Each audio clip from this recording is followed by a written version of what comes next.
this is an interesting feature here, and I'm sure Jim will mention this, but when the helicopter folks were filming, they weren't quite sure what this was, and they actually realized that it was rock. It's just rock that is quite apparent in the creek, and had to zoom in a little bit to just get a sense of what that was.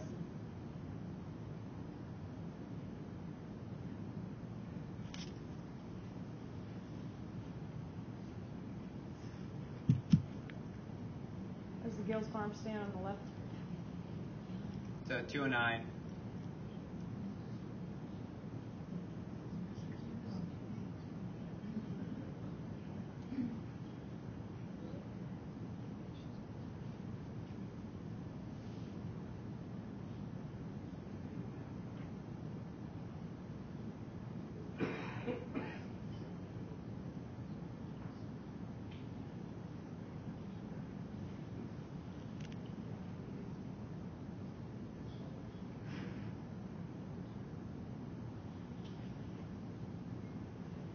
Again, you can see some more of that rock, and they're going to zoom in to prove to us that it is rock.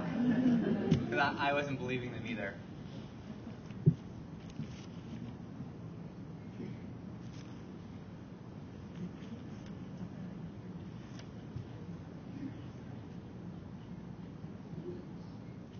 If anyone gets a little dizzy, just close your eyes for a second.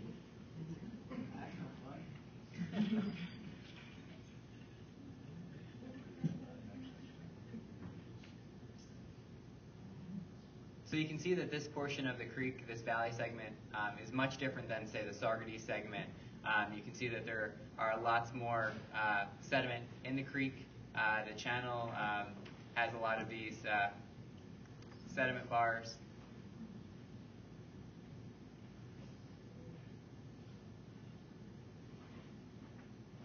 One of the interesting things that you'll notice on the few fields coming up is that effects of erosion from previous floods have definitely taken their toll, and so you'll start to see it here that this has been eroded previously by the Esopus, and we'll see some more dramatic examples as we go.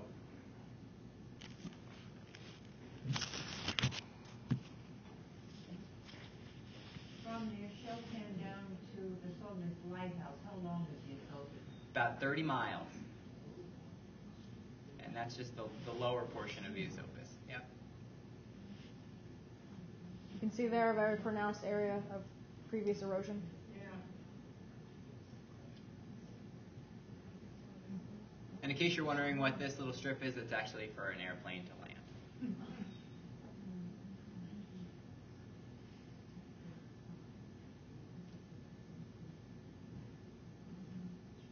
What airport? I believe that's just for their crop dusting plane. Yeah.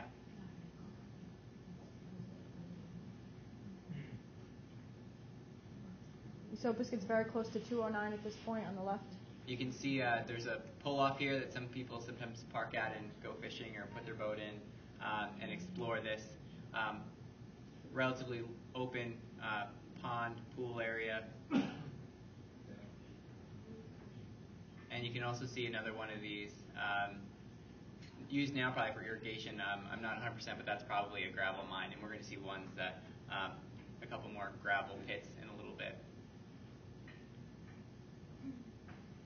Now, one of the fields that you can clearly see was eroded is you can actually watch how the creek went up and over its banks, went across the field, and followed this path right back down into the creek. So you can see that, I mean, this used to look like this.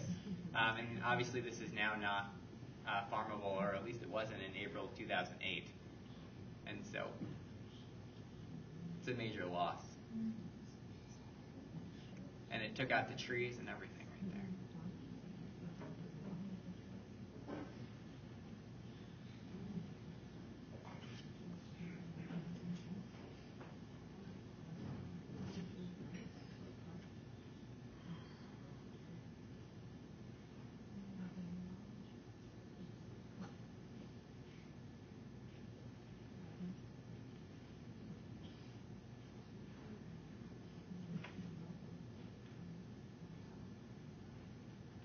So for those of you that were looking for fording place is this road right here, and it comes right across. This is a gravel mine, a former gravel mine that's obviously filled in with water and is now actually parked. The creek actually runs through and out as well as going around. When I was younger, I did lots of water testing samples and studies on this spot and spent a lot of time at Fording Place Road and understand why it got its name Fording Place.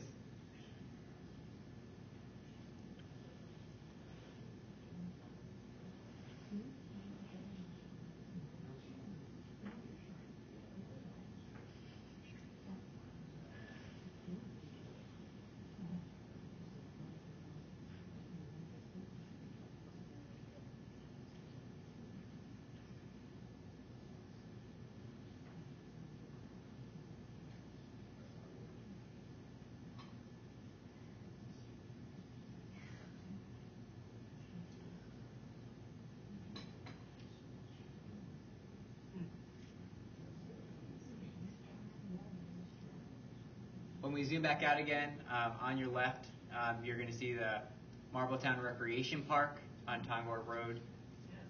And so Tongor is there in the park. There's a small swimming area. And there's the bridge leading over to Early Mountain.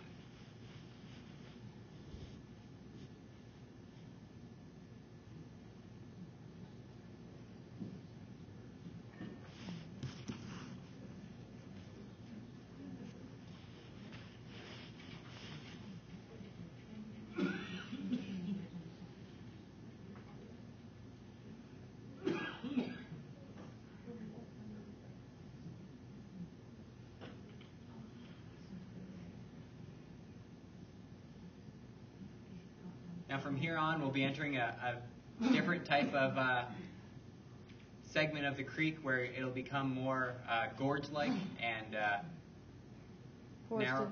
Yeah, forested, narrower, in some places moving faster. So you kind of, if you start at the mouth and work your way, you go through forested, agricultural, and then back to forested. This is the Atwood area.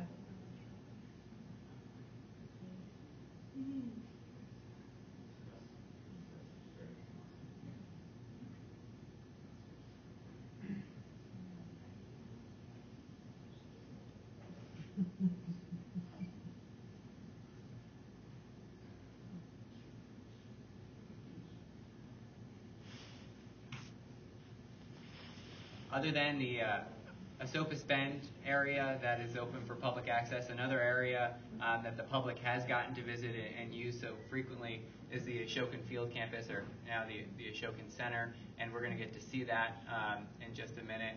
But you'll see that this area is definitely, you can notice there's lots more rocks and boulders in the stream bed itself.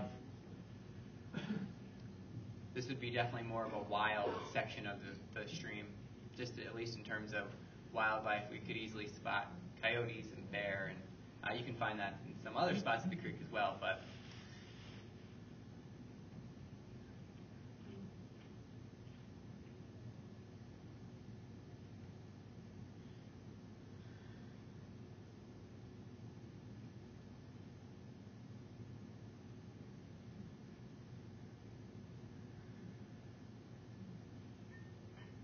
one of the most beautiful set of waterfalls is on this section of the creek, and they zoomed in a nice shot of this one.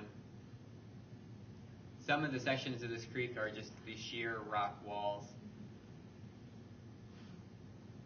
It's a part of the creek that I had never seen before until I watched this video, so it was just amazing to see the Esopus in this light, because we think of it as it is here in the lowlands, but it's great to be able to see what it looks like at a little bit higher. Looks like a beach across the fall. Yeah, there's definitely a sand shallow area there. Yep.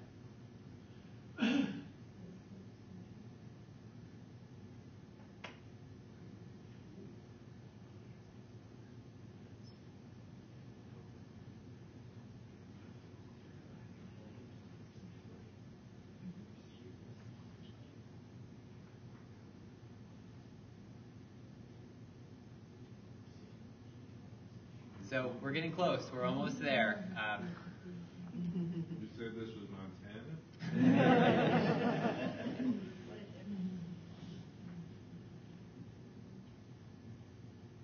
So you'll notice as we go, there'll be a series of these falls.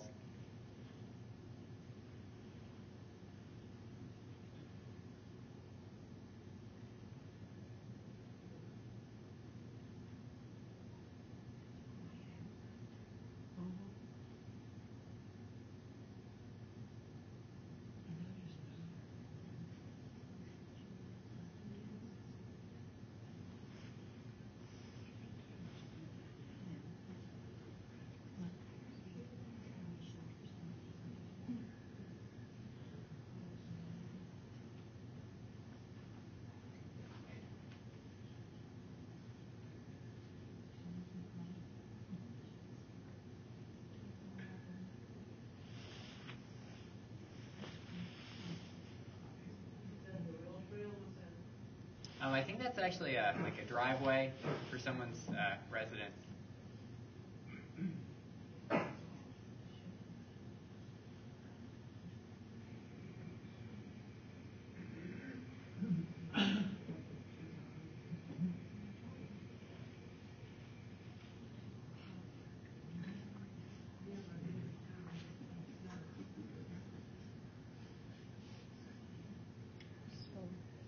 So we're going to then kind of take a little off the beaten path, and we're going to actually just zoom up the spillway a little bit, closer to the reservoir. We won't get all the way to the reservoir, but you'll see a set of falls there, and you'll see some major erosion there, which is very interesting. But this is Spillway Road, I believe. There's another bridge that looks somewhat similar right next to the actual spillway if we were to go this way a little bit higher, but the helicopter doesn't take us all the way up there. But